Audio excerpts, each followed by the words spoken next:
Hello everyone, welcome to Primetime Analysis. I am Victor Onyango. Now, after weeks and days of back and forth between Kenya Kwanza and Azimio, the two camps finally got down to start their dialogue that they promised that they would hold at a specific place in the country. The leaders of the two factions, that is Kalonzo Musyoka and Kimani Ichung'wah, finally got down at Bomas of Kenya, where they sat down and spoke and held their inaugural meeting. As it were, many people would have expected that this meeting would be fiery and it would be a place where people are going to get at each other. But one thing that has surprised many Kenyans is the level of civility and decorum that was shown in this meeting. In fact, I can tell you that the manner in which Kalonzo Musyoka spoke, the manner in which Cecil Mbarire spoke, and also the manner in which Kimani Ichung'wah spoke made me understand the fact that we still have hope in this country. I know the two camps have been talking at each other for quite some time now, and it was tough promising a session where these two people would not have scuffles between them. Just recently, you saw the kind of letters that were running back and forth between Kalonzo Musyoka, the lead negotiator from Azimio, and Kimani Ichung'wah from Kenya Kwanza. I do not know who prevailed upon them, but for me, I am attributing the start and the safe and the friendly start of these talks to the manner in which Kalonzo Musyoka made his statement. Please listen to what Kalonzo Musyoka said. Amen.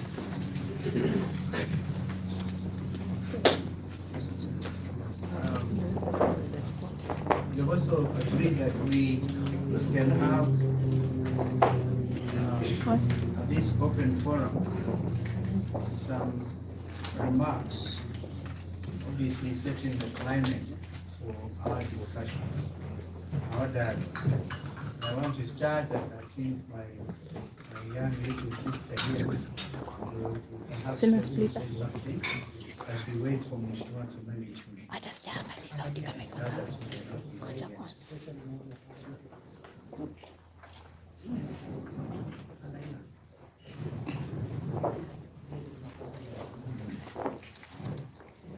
Hebu nitolee hiki.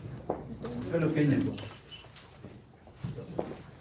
on behalf of the leadership of the Azimio la Umoja One Kenya Coalition, I wish to thank the Almighty God for the favor of life itself and for good health.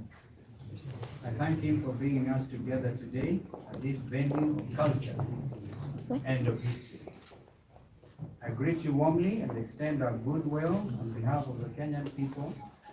And we want to also take this time to thank His Excellency retired President of Nigeria, His Excellency Chief Olusegun Obasanjo, for accepting to undertake the onerous task of facilitating dialogue between our coalition and our sisters in Kenya, brothers and sisters in the Kenya Kwanza alliance. In taking up this challenge, His Excellency Obasanjo has upheld a timeless African tradition that when a neighbor's house is on fire, you fetch water and help put out the fire. We also extend our gratitude to Kenyans and other concerned friends of Kenya who have worked behind the scenes to bring us to this point of exploring ways and means to common ground and a just outcome to the challenges facing our nation. I also want to take this opportunity to appreciate the leadership of both coalitions, Kenya Kwanza and Azimio, and for their support in ensuring that this initiative gets underway. We also want to take a cognizance of the fact that the bipartisan team did some wonderful work. They tried the best they could, and we think that as we appreciate them, we do not want to throw out everything that they have done because they did cover some useful ground. We are therefore gathered here in this place, the Bomas of Kenya, not only as a place of cultural homage, but even more importantly, as a place of memory for the struggle for meaningful change in our country. Bomas is the birthplace of our most important document, the Constitution of Kenya 2010. Bomas is therefore the Kenyan equivalent, if you like, of the United States of America's National Constitution Center or Independence Hall in Philadelphia. Bomas can also be equated to the House of the History of the Federal Republic of Germany. We debated and laid the foundation for a constitution at this very place. It is at Bomas that Kenyans from all over the nation held a national process, which we all refer to as the Bomas Conference, to configure one of the most progressive and liberal constitutions anywhere in the world. For the first time, the nation held the most consultative conference to determine their own destiny. This place is also a place of sacrifice, of compromise, and rebirth in the interest of our nation. For example, Dr. Crispin Odhiambo, the chairperson of the Devolution Committee, was assassinated for his commitment and work on the devolved system of governance in the constitution-making process. But his vision lives in our 47 counties that power our nation today.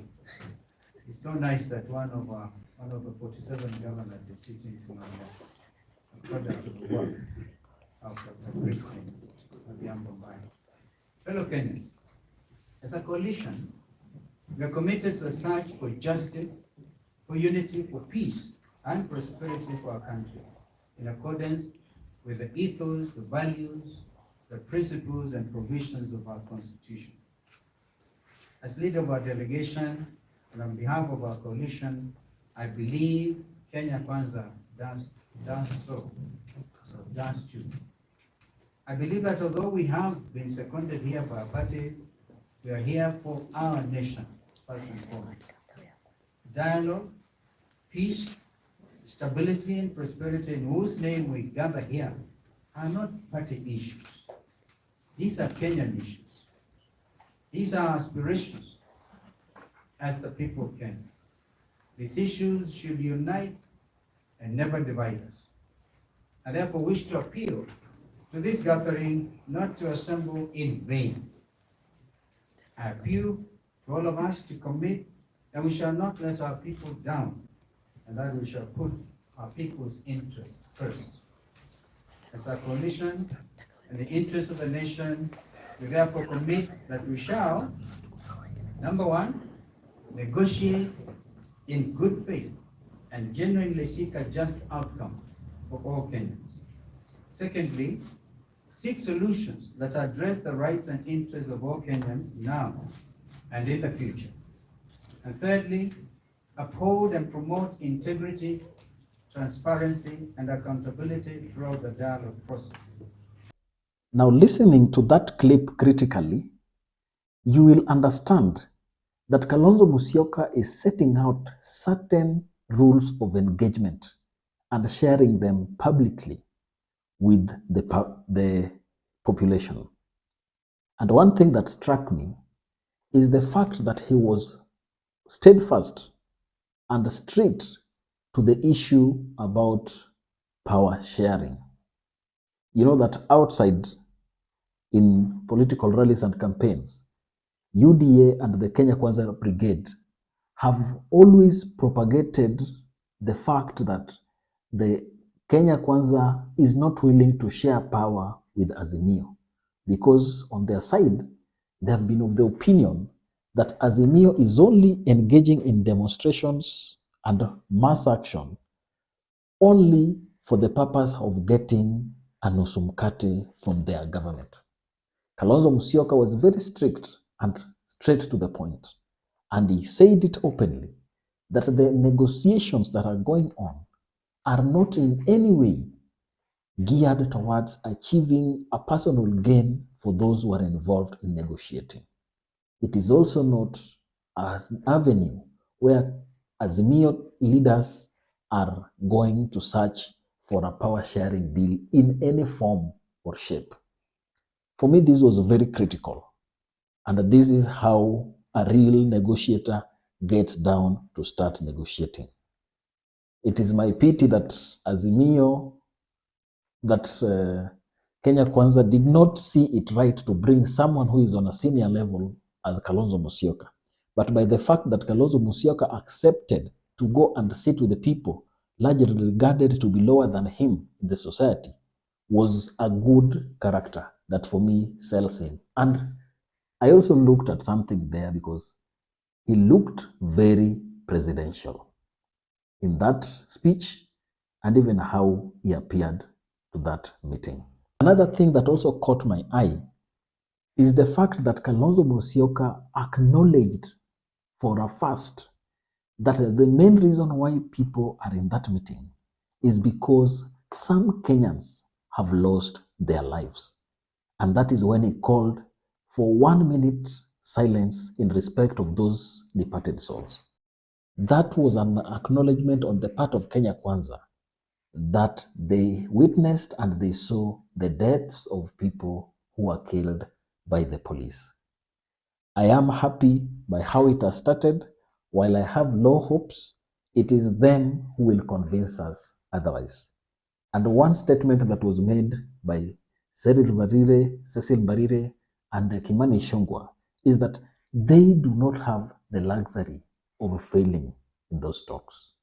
I believe hardliners will soften their stance and let Kenya grow on how it should grow. Let's remain peaceful and let's hope that a concrete solution is going to come out of this engagement. Otherwise, I have my reservations, but as always we say, let's give them benefit of doubt and a chance to show and prove to us that they can deliver better things to the country. Thank you for tuning till the end. If you've watched this till the end, please kindly give us a thumbs up, and also always remember to communicate with us down in the comment section. And finally, never forget to subscribe if you're watching us for the first time. Thank you, and let's meet in our next analysis. Goodbye.